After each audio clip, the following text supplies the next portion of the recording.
Boa noite, graça e paz.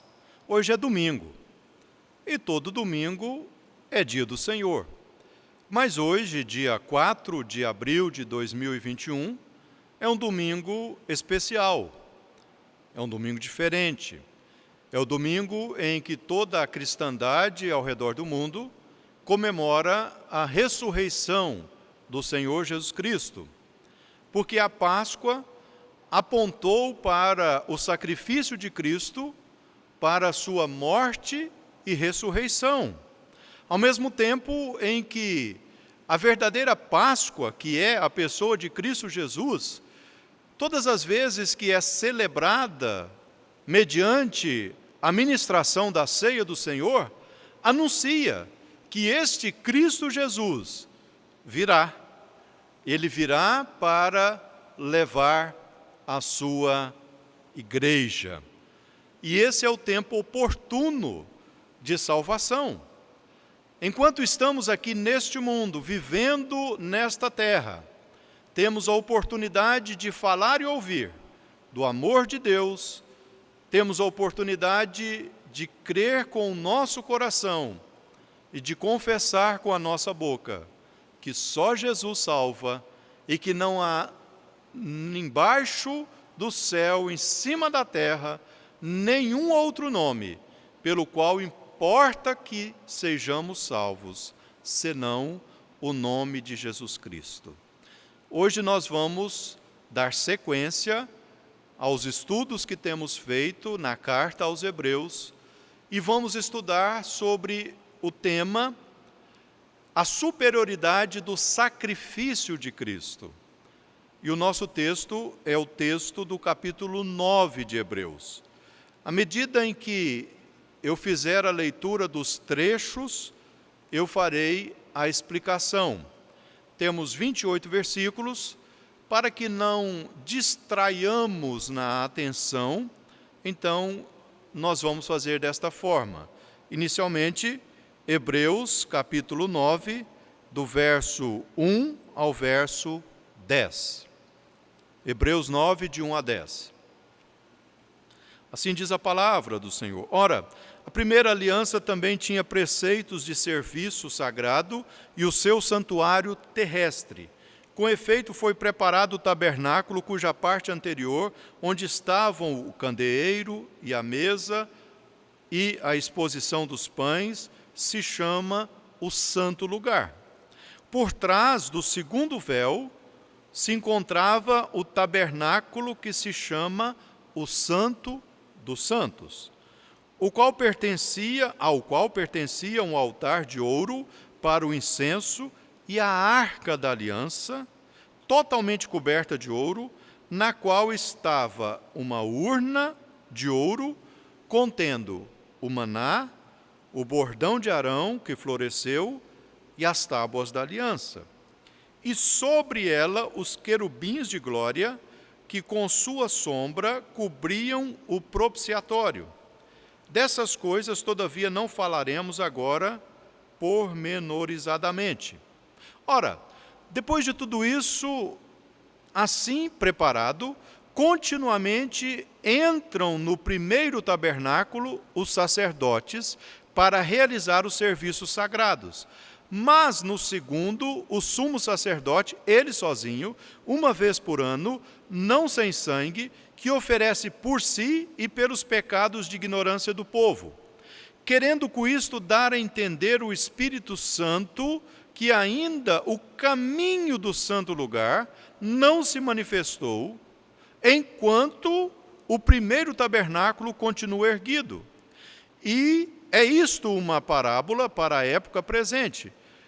E segundo esta, se oferecem tanto dons como sacrifícios, embora estes, no tocante à consciência, sejam ineficazes para aperfeiçoar aquele que presta culto, os quais não passam de ordenanças da carne, baseadas somente em comidas e bebidas e diversas abluções, impostas até ao tempo oportuno de reforma. Inicialmente, temos aqui a descrição de onde e como era o sacrifício realizado no Velho Testamento. Na primeira aliança, havia o tabernáculo, e depois disso havia o templo que foi construído por Salomão em Jerusalém, e em ambos os ambientes, tabernáculo e templo, nós tínhamos o que era chamado de santo lugar e o santo dos santos. Havia um lugar em que os sacerdotes podiam oferecer os seus sacrifícios, mas havia um outro lugar, que era o santo dos santos, em que apenas o sumo sacerdote poderia oferecer o sacrifício. E lá naquele lugar, no Santo dos Santos, que ficava na parte por trás do templo ou do tabernáculo, havia uma urna de ouro, e dentro desta urna de ouro havia 3 objetos: o maná, o bordão de Arão que floresceu, o cajado de Arão que floresceu, e as tábuas da aliança, onde estavam os 10 mandamentos. E havia também 2 querubins, um olhando para o outro, e esses querubins estavam ali guardando a arca, e a tampa da arca era chamada de propiciatório. O sumo sacerdote, uma vez ao ano, então, entrava no lugar santíssimo, no Santo dos Santos, e oferecia o sacrifício por si e pelo povo. E por que tudo isso acontecia? O escritor aos Hebreus está nos mostrando, no verso de número 8, querendo com isso dar a entender o Espírito Santo, que ainda o caminho do santo lugar não se manifestou, enquanto o primeiro tabernáculo continua erguido. E aí ele explica que aqueles sacrifícios que eram oferecidos naquele tempo eram ineficazes para aperfeiçoar aquele que presta culto.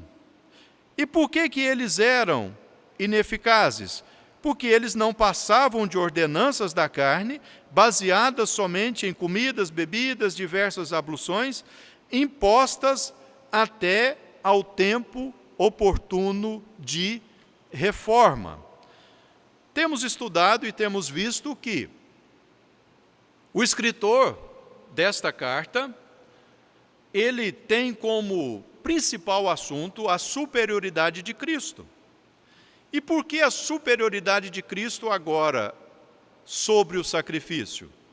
Nós veremos, depois desta introdução que foi feita, de como era realizado o sacrifício no Velho Testamento, onde era realizado este sacrifício no Velho Testamento. Nós agora entramos, do verso 11 para frente, exatamente nesta superioridade de Cristo sobre o sacrifício da velha aliança, da antiga aliança, da primeira aliança. E eu fico maravilhado, meus irmãos, como que a Escritura, ela é autoexplicativa em muitas passagens. Outras, nós precisamos recorrer a outros textos para uma melhor compreensão. Mas aqui, especialmente neste capítulo, tudo fica tão claro, mas tão claro, que nós conseguimos entender que o sacrifício de Cristo foi superior ao sacrifício realizado no Velho Testamento. E nós observamos que em cada capítulo o autor trata de um tema e trata da superioridade de Cristo a respeito daquele assunto que ele está abordando. E para não ser repetitivo, eu não vou fazer referência nem recapitulação do que nós já vimos anteriormente, porque está tudo gravado, está tudo no canal da igreja, no YouTube, e nós podemos acessar esse acervo em qualquer momento. Aqui vemos como que era o sacrifício realizado, onde era realizado, e, ao mesmo tempo, a conclusão de que aquele sacrifício ele era ineficaz para tornar um adorador perfeito na presença de Deus. Então, haveria de um dia existir um sacrifício que fosse superior, um sacrifício que de fato viesse consolidar tudo aquilo que o sacrifício do Velho Testamento apontava. Portanto, leiamos do verso 11 em diante. Quando, porém, a conjunção adversativa, porém, quando, mostrando um adjunto adnominal de tempo, quando, porém, veio Cristo como sumo sacerdote dos bens já realizados, mediante o maior e mais perfeito tabernáculo, não feito por mãos, quer dizer, não desta criação, não por meio de sangue de bodes e de bezerros, mas pelo seu próprio sangue, entrou no Santo dos Santos, uma vez por todas, tendo obtido eterna redenção. Portanto, se o sangue de bodes e de touros e a cinza de uma novilha, aspergidos sobre os contaminados, os santificam quanto à purificação da carne, muito mais o sangue de Cristo, que pelo Espírito eterno a si mesmo se ofereceu sem mácula a Deus, purificará a nossa consciência de obras mortas para servirmos ao Deus vivo. Até aqui, por enquanto. Observemos, Cristo é apresentado mais uma vez como sumo sacerdote. Mas ele é apresentado como sumo sacerdote mediante maior e mais perfeito tabernáculo, porque ele é o tabernáculo e ele é a perfeição do templo de Deus, em quem e onde nós habitamos. E não é através do sangue de bodes, mas através do seu próprio sangue que ele entra no Santo dos Santos. E assim, se aqueles animais simbolizavam, e se o sangue daqueles animais traziam santificação, purificavam o pecado do povo, muito mais o sangue de Cristo, pelo Espírito eterno, esse que foi oferecido sem mácula a Deus, ele vai nos purificar a consciência de obras mortas para servirmos ao Deus vivo. Deus não despreza aquilo que ele mesmo instituiu, mas reafirma através da inspiração do Santo Espírito para que o escritor escrevesse e nós lêssemos nessa oportunidade, que tudo aquilo apontava para algo que seria superior, que é o sacrifício de Cristo. Porque o sacrifício de Cristo é o sacrifício que é realizado por Ele mesmo. Ele é ao mesmo tempo a oferta e o sacerdote, como temos dito nas mensagens anteriores. Continuando a leitura, verso 15. Por isso mesmo, ele é o mediador da nova aliança, a fim de que, intervindo a morte para a remissão das transgressões que havia sob a primeira aliança, recebam a promessa da eterna aliança aqueles que têm sido chamados. Porque onde há testamento é necessário que intervenha a morte do testador, pois um testamento só é confirmado no caso de mortos, visto que de maneira nenhuma tem força a lei enquanto vive o testador. Pelo que nem a primeira aliança foi sancionada sem sangue, porque havendo Moisés proclamado todos os mandamentos segundo a lei, a todo o povo tomou o sangue dos bezerros e dos bodes, com água e de lã, tinta de escarlate, e sopo, e aspergiu não só o próprio livro, como também sobre todo o povo, dizendo: este é o sangue da aliança, a qual Deus prescreveu para vós outros. Igualmente também aspergiu com sangue o tabernáculo e todos os utensílios do serviço sagrado. Com efeito, quase todas as coisas, segundo a lei, se purificam com sangue, e sem derramamento de sangue não há remissão. Sem derramamento de sangue não há remissão. Vamos aprendendo aqui que o sacrifício de Cristo é superior, primeiro porque é Ele mesmo quem oferece a si mesmo, como oferta pelo pecado. Depois porque Ele é o mediador desta nova aliança. E porque Ele é, de fato, aquele que garante a herança para os filhos de Deus. Porque Ele é o testador.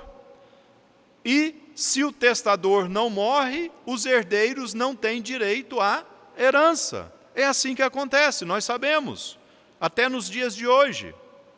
Somente depois da morte de alguém é que se revela o testamento, que se revela quem são os herdeiros e o que tocou para cada um. Assim, então, era necessário que Cristo morresse como testador para que nós recebêssemos a herança, e a herança é a vida eterna. E Moisés, quando oferece o sacrifício que nós já estudamos hoje pela manhã, o sacrifício da Páscoa, o cordeiro que foi imolado, que foi separado lá ainda no Egito. Então ele asperge o sangue sobre o povo, sobre o livro, sobre os utensílios, prefigurando uma purificação que haveria de ser completada no sacrifício que Cristo realizou. E assim então, todas as coisas se purificam, ou quase todas as coisas se purificam com o sangue, e sem o derramamento de sangue não há remissão. Então, se não houvesse a morte do testador, os herdeiros não poderiam ter direito à herança. E o direito que nos é dado é por graça e misericórdia, porque nós não merecíamos nada, absolutamente nada. Mas Deus, por sua graça, por sua misericórdia, por seu grande amor com que nos amou, nos salvou em Cristo Jesus, sendo nós ainda pecadores. E Cristo Jesus, como testador que morreu, então, o seu testamento é para nós a herança dos santos na luz, como Paulo diz nas suas cartas. Assim, em Cristo nós somos herdeiros e co-herdeiros de tão grande salvação. Esse sacrifício é superior porque, em primeiro lugar, vimos aqui que houve a morte do testador. Houve a morte do testador. Esse sacrifício é superior porque o sangue de Cristo é que nos purifica de todo o pecado. E esse sacrifício também é superior, porque ele acontece uma vez por todas. No Velho Testamento havia uma repetição, mas agora o sacrifício de Cristo é eficaz para sempre.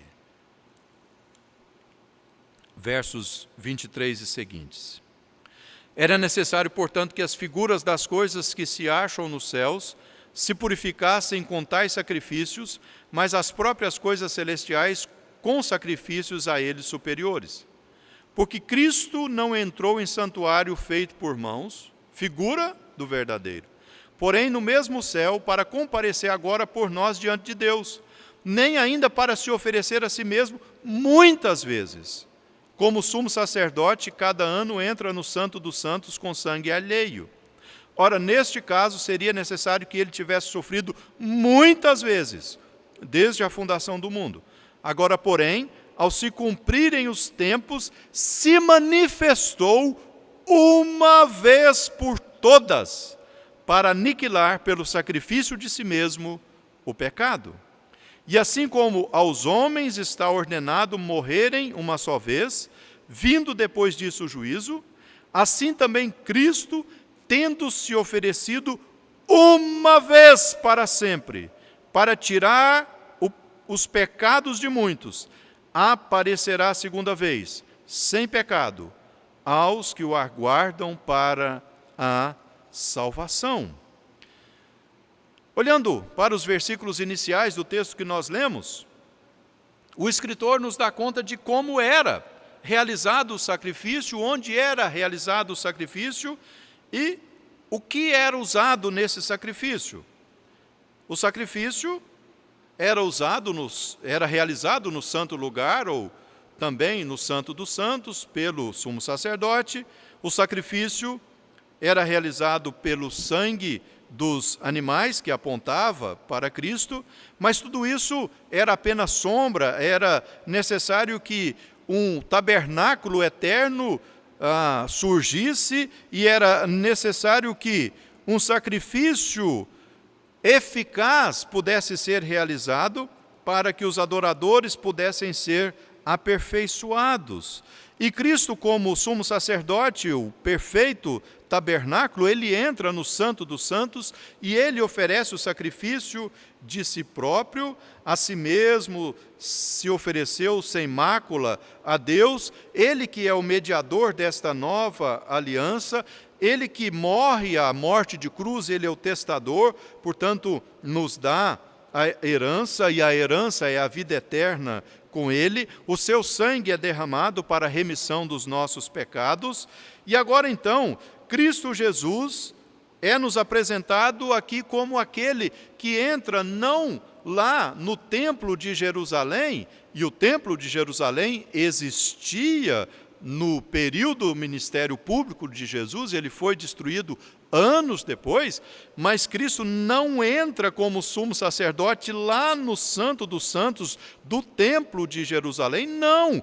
Com a sua morte e com o seu sacrifício, ele vai até o Santo dos Santos, que é a presença de Deus, e apresenta o seu sacrifício por mim, por você, pelos filhos de Deus, e ele apresenta esse sacrifício uma única vez, não várias vezes como o sumo sacerdote fazia, mas uma única vez e de uma vez por todas. E esta única vez agrada a Deus, satisfaz o Pai, e nós então somos justificados pelo sacrifício de Cristo Jesus. O texto em Mateus vai dizer que na hora da morte de Jesus, o véu do santuário se rasgou de alto a baixo, significando que agora, através de Cristo Jesus, nós temos livre acesso ao Pai.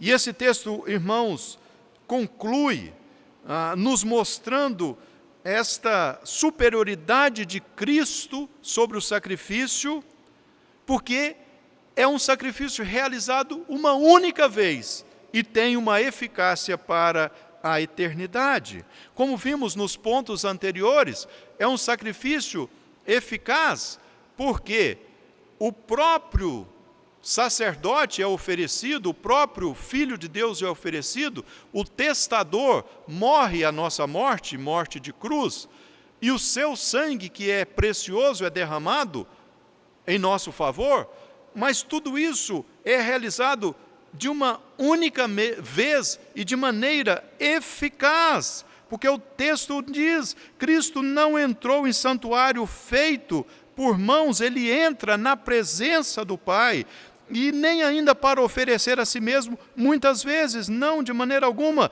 ele se manifestou uma vez por todas, meus irmãos. E assim Cristo, tendo se oferecido uma vez para sempre, para tirar os pecados de muitos, a promessa é que ele vai aparecer segunda vez aos que o aguardam para a salvação. Ele vai aparecer segunda vez. Nós cremos na segunda vinda de Cristo. Nós cremos que um dia Cristo virá para levar a sua igreja. Nós cremos que um dia tudo isso vai se consumar no reino celestial. E ali então nós seremos perfeitos adoradores. neste mundo, mesmo tendo sido perdoados, mesmo tendo os nossos corações purificados, ainda vivemos a realidade do pecado, da queda, e por isso ainda temos que orar constantemente pedindo que o Senhor nos perdoe os pecados através de Cristo Jesus. Ainda precisamos compreender que estamos num processo de santificação, e este é um processo, e ele só vai se concretizar no dia de Cristo. Por isso, é importante que nós, no dia de hoje, domingo de Páscoa, mais uma vez consideremos que o sacrifício de Cristo é superior. É superior a todo o sacrifício do Velho Testamento. Porque aqui nós temos o próprio Filho de Deus como testador, morrendo a nossa morte. Nós temos aqui o sangue de Cristo Jesus sendo a marca da purificação dos nossos pecados. E nós temos aqui, mais do que isso, um sacrifício que nunca mais vai se repetir. Um sacrifício que foi feito uma única vez e que é eficaz para sempre. Por isso, quando nós participamos da ceia, nós não estamos repetindo o sacrifício de Cristo. Nós estamos relembrando o sacrifício que foi realizado uma única vez. E nós estamos anunciando a sua morte e ressurreição até que Ele venha. Porque nós cremos que um dia haveremos de participar com o Senhor, no céu dele, da ceia eterna, em que a presença do Senhor será eterna em nossos corações. E a nossa vida será uma vida de gratidão, de louvor, de adoração, de serviço, de regozijo na presença do Senhor. Oremos. Pai, nós te agradecemos, porque a sua palavra nos dá conta de que o sacrifício de Cristo é superior ao sacrifício do Velho Testamento, que era realizado através dos animais e de seu sangue apresentado no altar, seja no altar do santo lugar ou no altar do Santo dos Santos. Fato é que tudo apontava para Jesus. E nós temos a alegria de viver o tempo da nova dispensação, da nova aliança, o tempo em que Cristo já realizou, há 2000 anos, este sacrifício. E o Senhor está, neste momento, olhando para nós como justificados pelo sangue do seu próprio Filho, pelo sacrifício realizado uma vez por todas. E esse testador que é Cristo Jesus nos garante que somos herdeiros com Ele e co-herdeiros deste reino celestial, desta vida eterna nos céus. Que a graça do nosso Senhor e Salvador Jesus Cristo, o amor de Deus o Pai e as ternas consolações do Deus Espírito Santo continuem conosco, hoje e para todos sempre. Amém. Desejo a todos uma excelente semana na presença do Senhor, e esperamos que no próximo domingo, dia 11 de abril de 2021, possamos retornar de maneira presencial com a escola bíblica e com o culto. Nós daremos o aviso nos grupos da igreja no decorrer da semana. Deus os abençoe.